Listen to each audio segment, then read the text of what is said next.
வானுக்கும் மேலாக உயர்ந்தவர், உமக்கு மேல் ஒருவரும் இல்லையே. அல்லேலூயா அல்லேலூயா அல்லேலூயா ஆமென். அல்லேலூயா அல்லேலூயா அல்லேலூயா ஆமென்.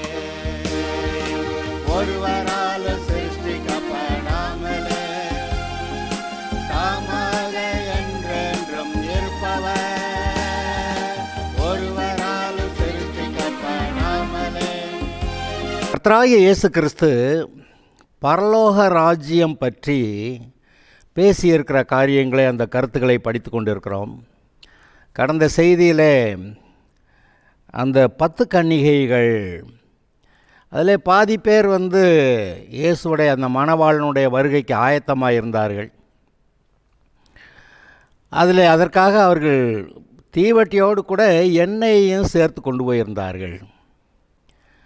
ஆனால் அந்த மீதி பாதி பேர் தீவட்டிகளை கொண்டு போனார்கள், ஆனால் எண்ணெயை கொண்டு போகவில்லை. அது எதை காட்டுகிறது என்று பார்த்தால், அந்த எண்ணெயை கொண்டு போனவர்கள் மணவாளனுடைய வருகைக்கு ஆயத்தமாக இருந்தார்கள் என்றும், அந்த எண்ணெய் கொண்டு போகாதவர்கள் மணவாளனுடைய வருகைக்கு ஆயத்தமில்லாதவர்களாக இருந்தார்கள் என்றும் நாம் பார்க்கிறோம். 10 பேரும் மணவாளனை எதிர்கொண்டு போய் அவரை அழைத்து வரதான் போயிருக்கிறாங்க. 10 பேரும் தீவட்டி வச்சுருந்தாங்க. ஆனால் 5 பேர் எண்ணெய் தீர்ந்து போனால் ஊற்றுறதுக்கு எண்ணெய் இல்லாமல், அப்படி ஒரு ஆயத்தம் இல்லாமல் இருந்தார்கள். 5 பேர் தீர்ந்து போனால் என்ன செய்கிறதுன்னு சொல்லி எண்ணெயை கொண்டு போயிருந்தார்கள். அப்போ இந்த இடத்துல ஆயத்தமாக இருந்தவர்கள், ஆயத்தம் இல்லாமல் இருந்தவர்கள், இந்த ஒரு விஷயத்தை நல்லா கவனிக்கிறீங்க. எப்படி ஆயத்தமாக இருந்தார்கள்? இயேசு வந்தால் உடனே பறந்துடணும். இந்த மணவாளன் மணவாட்டியாகிய சபையை அழைத்து கொண்டு போகிறது பைபிளில் ரகசிய வருகை அல்லது ராப்சர் என்று சொல்லுகிறோமே, விசுக்குன்னு சபையை எடுத்துக்கொண்டு போகிறதை பற்றி அங்கே சொல்லுகிறது. இது இயேசுடைய 2ஆம் வருகையை பற்றி சொல்லவில்லை. 2ஆம் வருகைன்னா பொதுவாக என்ன சொல்லுவாங்க?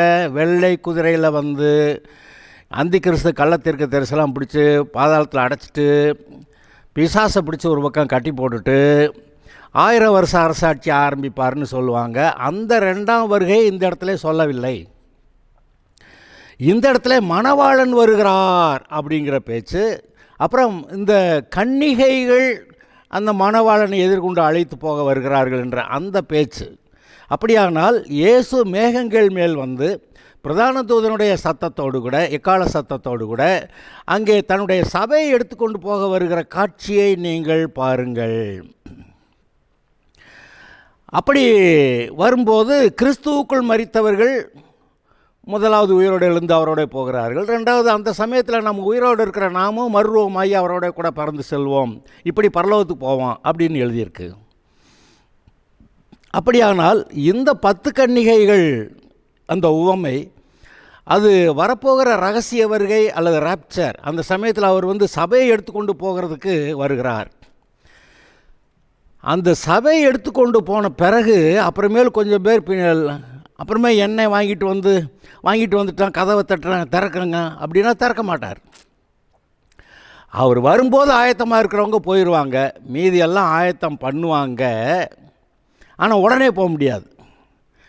அப்போ ரட்சிக்கப்பட்டு இருக்கிறவங்க ஆயத்தமாக இல்லை, சரி போனவங்க போயிட்டாங்க, மீதி இங்கே இருக்கிறோம். அந்த பரலோகம் போகாதவர்கள், அன்றைக்கு அந்த ரகசியவர்களே போகாதவர்கள், அவர்கள் இயேசுவை ஆண்டவராக ஏற்றுக்கொண்டவர்கள் தான். ஆனால் ஆயத்தமில்லை, போகவில்லை. நம்முடைய நிலைமை எப்படி இருக்கிறது? நாம் எப்போதுமே ஆயத்தமாக இருக்க வேண்டும் என்று தானே கர்த்தர் எதிர்பார்க்கிறார். எப்பொழுது கேட்டாலும், இப்போ விட்டால் பரலோகமா? எஸ். அப்படி நம்முடைய இருதயத்தை எப்பொழுதும் நன்றாக வைத்து கொள்ள வேண்டும். உன் இருதயத்தை எல்லா காவலோடும் காத்துக்கொள், ஏனென்றால் அதற்குள்ளிருந்து ஜீவ ஊற்று புறப்படும் என்று சொன்னார். நம்முடைய இருதயத்தை நான் சரியாக வைக்கிறது சுலபம். நம்முடைய இருதயத்தை ஐயோ இப்படி கஷ்டப்படணும், அப்படி சரி பண்ணணும், இப்படி சரி பண்ணணும். நீங்கள் ஒழுங்காக இருக்கிறதுன்னு தீர்மானிச்சிட்டா அப்புறம் என்ன அங்கே பாடு? கர்த்தருக்குள்ளே ஒழுங்காக இருக்கிறேன்னு தீர்மானிச்சிட்டா அப்புறம் என்னங்க அங்கே பாடு? இதை எப்படி ஒழுங்குபடுத்தணும், அதை அப்படி ஒழுங்குபடுத்தணும். அப்படி இருதயத்தை ஒழுங்குபடுத்தாதவங்களுக்கு தான் அது எப்படி படுத்துறது, இது எப்படி ஒழுங்குபடுத்துறது, அதெல்லாம் பெரிய பிரச்சனையாக இருக்கும். ஆனால் கர்த்தருக்குள்ளே நான் செவ்வையாக இருக்க தீர்மானிக்கிறேன் என்று சொன்னால் அவ்வளவுதான், அதோட பிரச்சனை முடிஞ்சது. அப்பொழுது நீங்கள் ஆயத்தமாக இருக்கிறீர்கள், இயேசுடைய வருகையிலே நீங்கள் அவரோடு கூட பறந்து செல்வீர்கள். ஆயத்தமாக இல்லாதவர்கள் எங்களுடைய இருதயங்களை இப்பொழுதே நீங்கள் ஆயத்தப்படுத்தி கொள்ளலாம். எந்த நிமிஷமும் இயேசுடைய வருகையிலே பறந்து செல்ல நான் ஆயத்தமாக இருக்கிறேன் என்று உங்களுடைய இருதயம் உங்களை பற்றி சொல்ல வேண்டும். நாங்கள் யாரோ சொல்கிறது இல்லைங்க. இப்போ நான் நீ ஆயத்தமாக இல்லை அப்படியெல்லாம் நான் சொல்கிறத பற்றி இல்லை. உங்களுடைய இருதயம் உங்களை பற்றி நீங்கள் ஆயத்தமாக இருக்கிறீர்களா என்று கேட்டால், எஸ், இந்த நிமிஷத்தில் நான் கர்த்தரோடு கூட பறந்து போக ஆயத்தமாக இருக்கிறேன், ஆமாம் அப்படி சொல்லணும். சரி, இப்பொழுது இதில் என்ன அவர் சொல்கிறாரு? மத்தேயு 25வது அதிகாரத்தில் 13வது வசனம், மனுஷகுமாரன் வரும் நாளையாவது நாழிகையாவது நீங்கள் அறியாதிருக்கிறபடியால் விழித்திருங்கள். மனுஷகுமாரன் வரும் நாழிகையாவது நாளையாவது நீங்கள் அறியாதிருக்கிறபடியால் விழித்திருங்கள். அவர் என்னைக்கு வருவார் சபை எடுத்துகிட்டு போக நமக்கு தெரியாது. நீங்கள் மார்க் சுவிசேஷம் வாசிச்சிங்கன்னா மார்க் 13 அவருடைய வருகை மனுஷகுமாரனுக்கும் தெரியாது அப்படின்னு இங்கே எழுதியிருக்கு. அது நமக்கு ஆச்சரியம்தான். அதாவது பிதாவுடைய ஆதீனத்தில் இருக்கிற காலங்களையும் வேலையையும் அறிகிறது உங்களுக்கு அடுத்ததல்ல அப்படின்னு சொல்லி தன்னுடைய சீஷர்கள்ட்ட சிலர்கிட்ட சொல்கிறார். பிதாவுடைய ஆதீனத்தில் அவருடைய பிளானில் இருக்கிற ரகசியமான காரியங்களை அறிகிறது அது உங்களுக்கு அடுத்த உங்களுக்கு சம்மந்தப்பட்டது அல்ல அப்படின்னு சொன்னார். அப்போன்னா அந்த மார்க் 13 கூட அவரே இயேசுவே எப்போ திரும்பி வருவார்னு அவருக்கே தெரியாதுன்னு சொல்லி முடிச்சுவிட்டார். அப்போ அந்த விஷயத்தில் கூட பிதாவானவருடைய ஆதீனத்தில் இருக்கக்கூடிய காரியங்களை அப்போதைக்கு இயேசுவுக்கு அவர் அறிவிக்கவில்லை. அப்படி தான் நான் உங்களுக்கு சொல்கிறேன். அதை வேணா அந்த ஒரு வசனத்தை வாசிக்கிறேன். மார்க் 13:31வது வசனத்திலிருந்து வாசிக்கிறேன். வானமும் பூமியும் ஒழிந்து போம், என் வார்த்தைகளோ ஒழிந்து போவதில்லை அப்படின்னு சொல்கிறவர் அடுத்த வசனத்தில் என்ன சொல்கிறாரு? அந்த நாளையும் அந்த நாழிகையும் பிதா ஒருவர் தவிர மற்றொருவனும் அறியான், பரலோகத்தில் உள்ள தூதர்களும் அறியார்கள், குமாரனும் அறியார். என்னது? பரலோகத்தில் இருக்க தூதர்கள் அறியாட்டி பரவாயில்ல, மற்ற யாருக்கும் தெரியாட்டி பரவாயில்ல, ஆனால் குமாரனுக்கும் தெரியாதுன்னா அப்போ அந்த இயேசுடைய ரகசிய வருகையின் அந்த நாழிகை அது கர்த்தருடைய ஆதீனத்தில் அது ஒரு ரகசியமாய் வைக்கப்பட்டிருக்கிறது. கர்த்தருடைய ரகசியங்கள்னு சொல்லி அநேக காரியங்களை நம்ம வாசிக்கிறோம். உதாரணமாக எபேசியர் 1வது அதிகாரம் 9வது 10வது வசனத்தில் பரலோகத்தில் இருக்கிறவைகளும் பூலோகத்தில் இருக்கிறவைகளுமாகிய சகலமும் கிறிஸ்துவுக்குள்ளே மட்டும் கூட்டி சேர்க்கப்பட வேண்டும் என்று அவர் வைத்திருந்த தம்முடைய ரகசியத்தை இப்பொழுது அவர் அறிவித்தார், வெளிப்படுத்தினார்னு வருத. அப்போ கிறிஸ்துவுக்குள்ளே மட்டும்தான் கூட்டி சேர்ப்பார், வேறு எந்த விதத்துலேயும் ஒருத்தர் ரட்சிக்கப்பட முடியாது. அந்த ரகசியத்தை எங்களுக்கு அறிவித்தார் அப்படின்னு பவுல் எழுதுகிறான். ஆக கர்த்தர் சில காரியங்களே ரகசியமாய் வைத்திருக்கிறார். ஏன்? இந்த ரட்சிக்கப்பட்டு வருகிறவர்கள் எப்பேற்பட்ட ஒரு அற்புதமான வாழ்க்கையை வாழ்வார்கள் என்று அவர் தூதர்களுக்கும் அறிவிக்கவில்லை. அந்த அந்த தீர்க்க தரிசனத்தை அறிவித்தார்களே அவங்களுக்கு கூட அந்த ரகசியத்தை சொல்லலை. அப்படி தானே 1 பேதுரு 1வது அதிகாரத்தில் எழுதியிருக்கு. நான் வாசி காட்டவா? 1 பேதுரு 1வது அதிகாரத்தில் 10 முதல் 12 வசனங்கள். உங்களுக்கு உண்டான கிருபையை குறித்து, ரட்சிக்கப்படுகிறவர்களுக்கு உண்டான கிருபைன்னா எவ்வளவு ஸ்லாக்கியம், அது பெரிதான ஆசீர்வாதம், ஒரு ஆவிக்குரிய பலன், அப்புறம் மறுபடி கிறிஸ்துவை போல பூமியில் ஆளுகை செய்யக்கூடிய அந்த அதிகாரம், அதெல்லாம் அந்த கிருபை. உங்களுக்கு உண்டான கிருபையை குறித்து தீர்க்க தரிசனம் சொன்ன தீர்க்க தரிசிகள் இந்த ரட்சிப்பை குறித்து கர்த்தாய் ஆராய்ந்து பரிசோதனை பண்ணினார்கள். தீர்க்க தரிசனத்தை சொல்லிவிட்டு என்னத்தை சொன்னான் அப்படின்னு அவங்க ஆராய்ந்து பார்த்தார்கள். தங்களில் உள்ள கிறிஸ்துவின் ஆவியானவர் கிறிஸ்துவுக்கு உண்டாகும் பாடுகளையும் அவைகளுக்கு பின்வரும் மகிமைகளையும் முன்னறிவித்த போது இந்த காலத்தை குறித்தார் என்பதையும் அந்த காலத்தின் விசேஷம் இன்னதென்பதையும் ஆராய்ந்தார்கள். அப்பொழுது அவர்கள் நிமித்தமல்ல, இப்போ இருக்கிறமே நமது நிமித்தமே இவைகளை தெரிவித்தார்கள் என்று அவர்களுக்கு வெளியாக்கப்பட்டது. அந்த தீர்க்கதரிசிகள், பழைய ஏற்பாடு தீர்க்கதரிசிகள் அதெல்லாம் சொல்லிவிட்டு அது என்னது இப்படி என்னமோ சொல்கிறாரு அப்படின்னு ஆராய்ந்து பார்த்தா, அப்போ அவங்களுக்கு சொன்னாராம், இது இப்போ இருக்க உங்களுக்கு இல்லை, பின்னாடி வரப்போகிற அந்த சந்ததிக்கு அப்படின்னு சொல்லிட்டாராம் என்று வெளியாக்கப்பட்டது. பரலோகத்திலிருந்து அனுப்பப்பட்ட பரிசுத்த ஆவியினாலே உங்களுக்கு சுவிசேஷத்தை பிரசங்கித்தவர்களை கொண்டு இவைகள் இப்பொழுது உங்களுக்கு அறிவிக்கப்பட்டு வருகிறது. இவைகளை உற்று பார்க்க தேவதூதரும் ஆசையாக இருக்கிறார்கள். அப்போ தேவதூதர் கூட என்ன நடக்குதுங்க, இயேசு இவ்வளோ பெரிய பாடுகளுக்குள்ளே போயிட்டாரு, ஐயோ மரணத்தையே சந்திச்சிட்டாரு, ஐயோ நரகத்துக்கு போயிட்டாரு அப்படியெல்லாம் சொல்லி அவங்க பார்த்துக்கிட்டு அது ஆச்சரியமாக இருந்தது.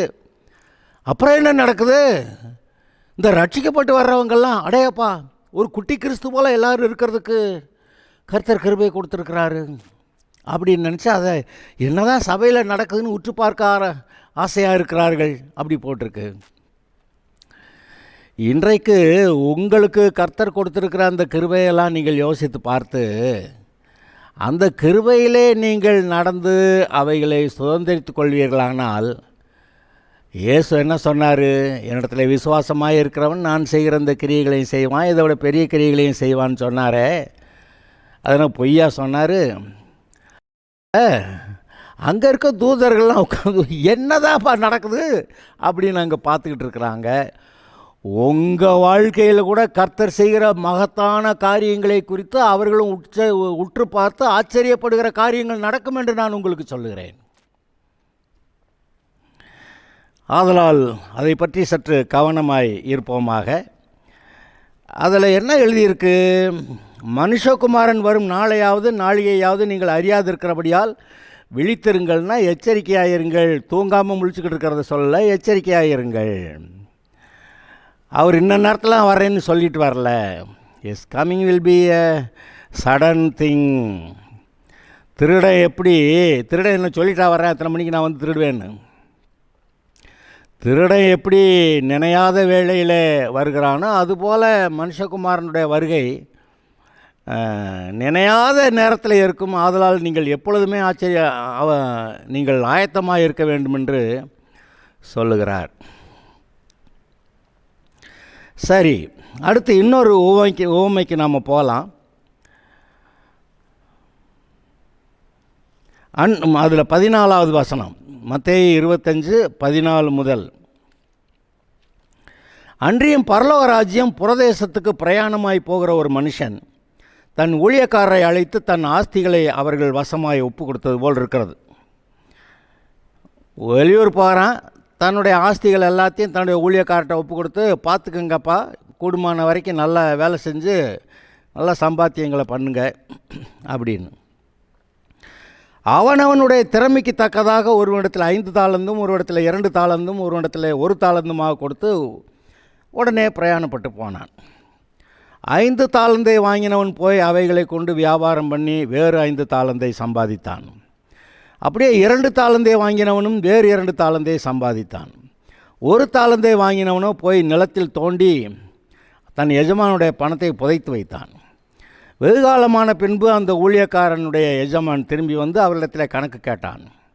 அப்பொழுது 5 தாலந்தை வாங்கினவன் வேறு 5 தாலந்தை கொண்டு வந்து, ஆண்டவனே 5 தாலந்தை இடத்துல ஒப்புவித்தேரே, அவைகளை கொண்டு இதோ வேறு 5 தாலந்தை சம்பாதித்தேன் என்றான். அவனுடைய எஜமானவனை நோக்கி, நல்லது, உண்மை உத்தமமான ஊழியக்காரனே, கொஞ்சத்திலே உண்மையாக இருந்தாய், அநேகத்தின் மேல் உன்னை அதிகாரியாக வைப்பேன், உன்னுடைய எஜமானுடைய சந்தோஷத்துக்குள் பிரவேசி என்றான். 2 தாலந்தை வாங்கினவனும், ஆண்டவனே 2 தாலந்தை இடத்துல ஒப்புவித்தீரே, அவைகளை கொண்டு இதோ வேறு 2 தாலந்தை சம்பாதித்தேன் என்றான். அவனுடைய எஜமான் அவனை நோக்கி, நல்லது, உத்தமும் உண்மையுமான ஊழியக்காரனே, கொஞ்சத்திலே உண்மையாக இருந்தாய், அநேகத்தின் மேல் உன்னை அதிகாரியாக வைப்பேன், உன்னுடைய எஜமானுடைய சந்தோஷத்துக்குள் பிரவேசி என்றான். 1 தாலந்தை வாங்கினவன் வந்து, ஆண்டவனே, நீர் விதைக்காத இடத்துல அறுக்கிறவரும் தெளிக்காத இடத்துல சேர்க்கிறவருமான கடினமுள்ள மனுஷன் என்று அறிவேன். ஆகையால் நான் பயந்து போய் உமது தாளந்தை நிலத்தில் புதைத்து வைத்தேன், இதோ உம்முடைய தாளந்தையை வாங்கி கொள்ளும் என்றான். அவனுடைய எஜமான் பிரதியுத்தரமாக, பொல்லாதவனும் சோம்பனுமான ஊழியக்காரனே, நான் விதைக்காத இடத்துல அறுக்கிறவன் என்றும் தெளிக்காத இடத்துல சேர்க்கிறவன் என்றும் அறிந்திருந்தாயே, அப்படியானால் நீ என் பணத்தை காசுக்காரர் வசத்தில் போட்டு வைக்க வேண்டியதாக இருந்தது. அப்பொழுது நான் வந்து என்னுடையதை வட்டியோடே வாங்கி கொள்வேனே என்றான். அவனிடத்தில் இருந்த தாளந்தை எடுத்து 10 தாளந்துள்ளவனுக்கு கொடுங்கள். உள்ளவனவனோ அவனுக்கு கொடுக்கப்படும், பரிபூர்ணம் அடைவான். இல்லாதவனத்திலிருந்து உள்ளதும் எடுத்துக்கொள்ளப்படும். பிரயோஜனமற்ற இந்த ஊழியக்காரனாகி இவனை புறம்பான இருளிலே தள்ளி போடுங்கள், அங்கே அழுகையும் பற்கடிப்பும் உண்டாயிருக்கும் என்றான். இது ஒரு நல்ல நமக்கு ஒரு போதனையாக இருக்கக்கூடிய ஒரு உவமை. இயேசு சொன்னார், நான் இப்பொழுது என்னுடைய பிதாவிடத்திற்கு போகிறேன், ஆதலால் என்னிடத்தில் விசுவாசமாக இருக்கிறவன் நான் செய்த இந்த கிரியைகளை செய்வான், இதை விட பெரிய கிரியைகளை செய்வான் என்று சொல்லிவிட்டு இயேசு பரலோகம் போய்விட்டார். அதாவது அவர் வந்து நமக்காக ராஜ்யத்தை சம்பாதிக்க போகிறார், சிலுவைக்கு போகிறார், சிலுவையிலே பாடுபட்டார், அங்கே சம்பாதித்தார், நமக்காக சம்பாதித்து விட்டு இப்பொழுது பரலோகத்தில் இருக்கிறார். அவர் திரும்பி வந்து இப்பொழுது நம்மிடத்தில் கணக்கு கேட்கிற காரியமும் ஒன்று இருக்கிறது. அந்த கணக்கு கேட்கிற காரியத்தில் அங்கே என்ன சொல்லப்படுகிறது? ஒருத்தன்ட்ட 5 தாளந்து கொடுத்துருந்தாரு, அவன் இன்னும் 5 சம்பாரிச்சிடுறேன்னு சொல்லி 5 சம்பாரிச்சிட்டான். 2 தாளந்து வாங்கினவன் இன்னும் நம்ம 2 தாளந்து சம்பாரிச்சிடலான்னு சொல்லி 2 தாளந்து சம்பாரிச்சிட்டான்.